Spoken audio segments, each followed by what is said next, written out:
اللہ الرحمن الرحیم۔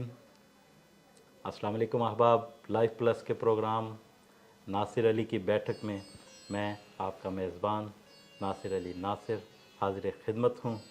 احباب، آج ہمارے ساتھ موجود ہیں معروف شخصیت، بے پناہ شاعر، محترم جناب راحت سرحدی صاحب۔ آئیے ان سے ملتے ہیں۔ السلام علیکم راحت صاحب۔ وعلیکم السلام ناصر، آپ کا شکریہ اور لائف پلس کا شکریہ جو آپ نے ہمیں ادھر دعوت دی، اور بڑا خوبصورت آپ کا پروگرام جو ہے بڑی دنیا میں دیکھا جا رہا ہے اور لوگ اس کو بڑا سراہ رہے ہیں، تو مجھے بڑی خوشی ہوئی آپ سے اس پروگرام میں آ کر۔ سر بہت شکریہ آپ کا، آپ کی تشریف آوری کا بہت شکریہ، آپ تشریف لائے۔ اچھا سر، آپ نے اردو ادب کو کیا دیا؟ آپ اپنے بارے میں کچھ بتائیے گا، آپ نے اردو ادب کے لیے کیا کیا؟ اردو ادب نے تو مجھے بہت کچھ دیا، جی اور میں بھی اپنی بساط کے مطابق جو ہو سکا، جتنا ہوتا ہے آدمی کے بس میں اتنا کر سکا ہوں۔ میں نے 2 کتابیں دی ہیں اور تیسری کتاب میری آ رہی ہے، بلکہ اب میرا ایک وہ پورا کلیات ہی آ رہا ہے۔ تو اس یہ شاعر ایک شعر کے علاوہ اور کیا دے سکتا ہے؟ کیا کہنے ہیں سر، بتائیے گا کہ آپ کا تعلق گوجرانوالہ سے ہے، جی جی۔ اور وہاں کی فضا اور یہاں کی فضا آپ کیا دیکھ رہے ہیں، کیسے دیکھ رہے ہیں؟ وہ ایک دور تھا، ایک عمر تھی، اور زیادہ عرصہ رہنا نہیں پڑا اپنی جاب کی وجہ سے، لیکن یہ کہ خوبصورت جگہ دیکھیں، شاعر نے تو کہیں بھی پیدا ہو جانا ہوتا ہے، اس کا کسی علاقے سے، کیونکہ وہ کسی علاقے کا نہیں ہوتا، وہ جب شاعر ہوتا ہے تو کسی علاقے کا نہیں ہوتا، بس پیدا ہوا اور اس کے بعد وہ آگے نکل گیا، اس کا کوئی گاؤں نہیں ہے، کوئی شہر نہیں ہے، وہ سارا ایک لمبا سلسلہ ہے اس کی زندگی کا۔ تو میں پیدا تو گوجرانوالہ میں ہوا، لیکن میں پلا بڑا سرحد میں، سرحد میں؟ ہاں جی، پشاور۔ تو ابتدائی تعلیم اور سارا کچھ وہیں پہ کیا، بڑا زرخیز خطہ ہے وہ، اور ادھر سے بڑے بڑے شاعر غالب اور فراز اور اس طرح کے بڑے، خوشحال خان خٹک، واہ واہ، ہاں، اور اس طرح کے بڑے رحمان بابا، رحمان بابا، بڑے بڑے شاعر پیدا کیے اس علاقے میں۔ تو ادھر کی فضا ہے ایسی، وہ زرخیز ہے، پیدا کرتی ہے فنکار۔ تو اس لیے مجھے تو بڑا اس کی فضا ابھی بھی میرے دل میں، دیکھیں راحت سرحدی میرا تخلص کیوں ہے، گوجرانوالہ بھی ہو سکتا تھا، لیکن مجھے کیونکہ وہ فضا اٹریکٹ کرتی ہے۔ یہ راحت جو ہے، یہ اصل میں میرے والد کو جب میں فارسی سنایا کرتا تھا، اچھا، تو وہ کہتے تھے مجھے بڑی راحت ہوتی ہے تمہاری بات سن کر۔ تو پھر کیونکہ یہ راحت وہ کہا کرتے تھے، یہ وہ راحت ہے، اور سرحدی کیونکہ وہ سرحد میں تھے، سرحد میں، تو اس لیے راحت سرحدی۔ کیا کہنے، کیا خوبصورت بات کہی آپ نے۔ بہت سارے پروگرام آپ نے اٹینڈ کیے ہوں گے جی شعر و ادب سے؟ جی جی، بہت عمر گزری ہے دشت کی سیاحی میں۔ ہاں جی، واہ واہ۔ یہ بتائیے گا، مزاح نگار آپ کو متاثر کر سکے ہیں آج تک؟ نہیں، میں دراصل طبیعت میری مزاحیہ ہے نہیں ہے، ویسے تو سارا ملک ہی مزاحیہ بن چکا ہے، ہاں، اور ہر ایک بندہ مزاح کی طرف ہی بھاگ رہا ہے، حالانکہ یہ معاملات تو بہت سنجیدہ ہیں۔ شاید یہ کہتے ہیں، بہانہ یہ بناتے ہیں کہ جن کو اس حالات سے ہٹانے کے لیے ہم ہنستے مسکراتے ہیں، حالانکہ سیریس حالات کا سیریس طریقے سے مقابلہ کرنا چاہیے۔ حالانکہ یہ تو بات تو یہاں پہ ایک سوال اور بھی پیدا ہوتا ہے کہ مزاح لکھنے کے لیے بھی انسان کو سنجیدہ ہونا پڑتا ہے۔ وہ بے شک سنجیدہ ہو، لیکن مزاح کے سے آدمی کو ہنسی آتی ہے آخر میں، یا کسی جملے پہ ہنستا ہے اور کہکا لگاتا ہے، اور سارا ملک کی کہکے کا نشانہ بن چکا ہے۔ آپ دیکھیں، ہم نے پچھلے 20 سالوں میں صرف مزاح کو پروموٹ ہوتے دیکھا ہے۔ کوئی سنجیدہ بات آپ مجھے بتائیں کہ کسی کے سامنے آئی ہو۔ ہر ایک جتنے بھی پروگرام چل رہے ہیں ان میں آپ کو مزاحیہ فنکار ہی بیٹھے نظر آ رہے ہیں، اسکرین پہ مزاحیہ فنکار ہیں، میڈیا میں مزاحیہ فنکار، سنجیدہ لوگ پسے پشت چلے گئے ہیں، جو شعر کو یا فن کو سنجیدگی سے دیکھتے اور لیتے تھے، جیسے پرانے راگ اب کوئی نہیں سنتا۔ تو اس طرح مزاح نے لپیٹ لیا ہے، اور اس لوگوں کا ایک مزاج بن گیا ہے۔ یہ مزاج جو ہے یہ ناقابل قبول ہے، کیونکہ ہم لوگ تو بہت ہی سیریس معاملات سے گزر رہے ہیں، تو اس میں کبھی کبھار ایک ہنسی کا جھونکا آ بھی جائے تو برا نہیں ہے، لیکن اصل میں تو مسائل بڑے سنگین ہیں۔ بات آپ کی بالکل درست ہے، لیکن ان کی محنت، ان کی کاوش، ان کو تو ماشاءاللہ اب تو ایوارڈ شارڈ بھی ملتے ہیں۔ وہ تو ایوارڈ تو ادھر ایسے ہی ملتے ہیں جیسے کہ کسی جگہ وہ ردی ملتی ہے، ایوارڈوں کا ادھر اس ملک کا کیا ہوا ہے؟ کوئی معیار نہیں ہے، کوئی وقار نہیں ہے۔ کبھی کبھی تو سوچنا یہ پڑتا ہے کہ جس کو ایوارڈ ملا، ایوارڈ کیا سوچتا ہوگا کہ میں کسے مل گیا۔ یہ بہت خوبصورت بات آپ نے کہی، ایوارڈ جو ہے وہ ردی کی طرح بکتے ہیں۔ تو سر یہ بہت سارے ہمارے مزاح نگار، میں آپ سے مزاح کے اس لیے اس طرف آیا ہوں کہ مزاح نگاروں کا آپ کے ارد گرد بہت زیادہ جھمگٹا رہتا ہے اور آپ ان میں گرے رہتے ہیں، لیکن میں ان کا اثر قبول نہیں کرتا۔ اچھا، میں ایک کان سے سنتا ہوں دوسرے کان سے، کوئی شاعری کا اور آؤٹ پٹ تو ہے نہیں سوائے ہنسنے کے۔ یا شاعری تو ایک تعمیری چیز ہے، آپ غزل پڑھ کے اپنی تعمیر کرتے ہیں اس میں سے، یا کوئی نثر پارہ پڑھ کے آپ کی اندر سے تعمیر ہوتی ہے۔ اس سے آپ کی کیا تعمیر ہوگی؟ میں نے بیگم کو کہا کہ یہ کر دو اور اس نے کہا کہ لپسٹک نہیں ہے۔ اچھا راز صاحب یہ بتائیے گا کہ بہت سارے نوجوان آپ کو بہت لائک بھی کرتے ہیں، میں نے اکثر دیکھا ہے، بڑی محبت ہے لوگوں کو۔ آپ ان کی شاعری جو آج کل وہ جو کر رہے ہیں، بہت اچھی شاعری، نوجوان تو بہت اچھی شاعری کر رہے ہیں۔ یعنی ہم جب اس دور میں تھے تو ہم سوچتے ہیں کہ ہم شاید اتنا اچھا مصرع نہ کہتے ہوں یا اچھا شعر نہ کہتے ہوں، لیکن آپ کئی نوجوان میں نے دیکھے بہت خوبصورت شعر کہتے ہیں اور مزہ آتا ہے سن کے۔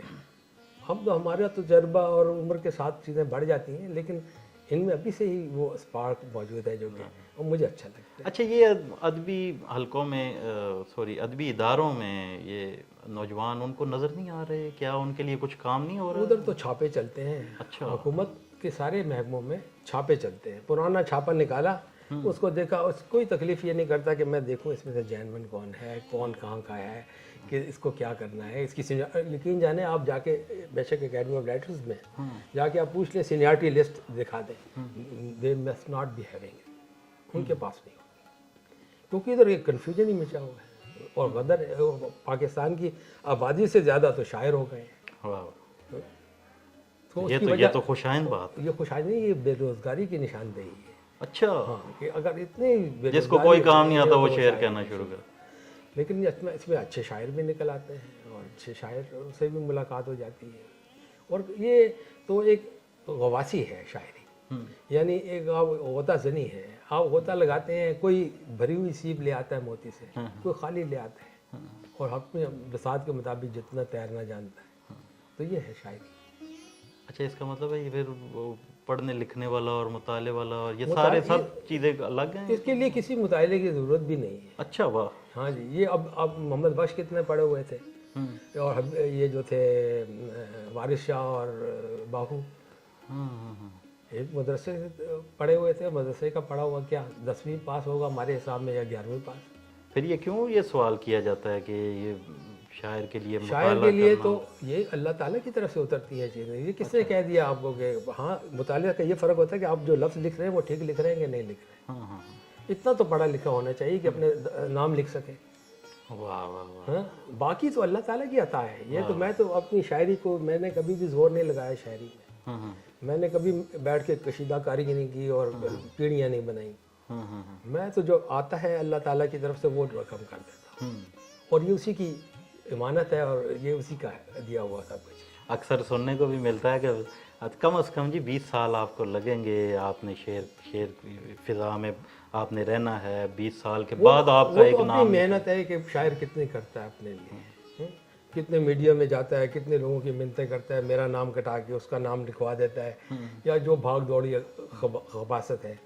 اللہ کا شکر ہے کہ میں نے ایسا کوئی کام نہیں کیا۔ میں نے اپنے شعر کے حوالے سے میں چلتا آیا ہوں، میں نے کسی کی محنت نہیں کی، میں نے کسی کو سلام نہیں کیا جا کے، نہ کسی کی ریکویسٹ کی کہ جی میں نے اس مشاعرے میں نے ضرور جانا ہے۔ غالب کو نہیں بلاتے تھے مشاعرے میں تو نہیں بلاتے تھے، اس کی پشم کلندر کو کیا ان چیزوں سے۔ واہ واہ واہ واہ۔ اچھا، یہ جو بلانے والا اور دعوت دینے والا جو، اس میں بھی کوئی مافیا بیٹھا ہوتا ہے؟ مفادات ہی مفادات ہیں، آپ دیکھ لیں زمین سے اوپر سے لے کے نیچے تک، آپ جہاں بھی جاتے ہیں، مثلا ایک آپ کا ایک بیوروکریٹس آ گیا، پتہ کہاں سے شروع ہوا ہے۔ اچھا، اب میں تو سارا جانتا ہوں نا، میں پرانا، میں احمد ندیم قاسمی کے ساتھ رہا، میں میرے استاد ہیں احسان دانش، کیا کہنے کیا اور میرے ارد گرد سے بڑے بڑے لوگ مثلاً کلیم عثمانی، مظفر وارسی، یہ بھی شاگرد تھے اس کے احسان دانش کے، واہ واہ اور اس کے علاوہ ندیم قاسمی، خالد احمد واہ، اور ظفر اقبال، اور یہ شہزاد احمد سے میری بہت ملاقات تھی. ان لوگوں کے ساتھ میں رہتا تھا، لاہور جاتا تھا، میں گجرانوالے سے ڈیلی لاہور جاتا تھا. واہ یہ میری محنت تھی، کیا کہ یعنی جو شاعری کے لیے مجھے کرنی، میں نے لوگوں کے وہ حضرت علی کا قول ہے کہ ذلت اٹھانے سے بہتر ہے میں تکلیف اٹھاؤں. واہ واہ، تو میں نے تکلیف اٹھائی، ذلت نہیں اٹھائی. کیا کہنے ہیں. یہ تو بہت آپ نے احمد ندیم قاسمی صاحب کا میں ان ذکر کے کیا. فنون کے دفتر میں جاتا رہا، ان کے پاس پہلی غزل جب میری ہوئی تھی تو میں لے کے بھی ان کے پاس. اچھا، آپ کیا سمجھتے ہیں فنون کو اردو ادب سے نکال دیں تو؟ نہیں، وہ بھی ایک بعد میں وہ ڈاخانہ ہی بن گیا تھا. اچھا ہاں، میں نے سارا کچھ دیکھا ہوا ہے. اچھا، وہ پھر خاص لوگ یہ جو بیوروکریٹس آ گئے بیچ میں، ان کو کئی کو تو وہ خود لکھ کے دے دیتے تھے کہ بھئی تم مشاعرے میں آ جانا، کیونکہ مجھے بلا لینا، کیونکہ 5-10 ہزار روپے. احمد ندیم قاسمی صاحب. ہاں جی، واہ واہ، ایسا ہے، یہ دنیا ہے. یہ بعد میں آنکھیں کھلی ہماری. ہم تو پہلے ہم بھی ایسے ہی دیکھتے تھے سب کو کہ یار واہ واہ تو سبحان اللہ، لیکن بعد میں ایسا ایسا کھلتا جاتا ہے. سارے لوگ بیوروکریٹس کو ان کس نے کیا ہے؟ فنون نے. اچھا واہ، ہاں، ان کے ساتھ سودا بازی یہ ہوتی تھی کہ مشاعرہ آئے گا تو اپنے دوستوں کو پورا ایک ان کا ہوتا تھا ایک گروہ، اچھا وہ جاتا تھا، مشاعرے پڑھتا تھا.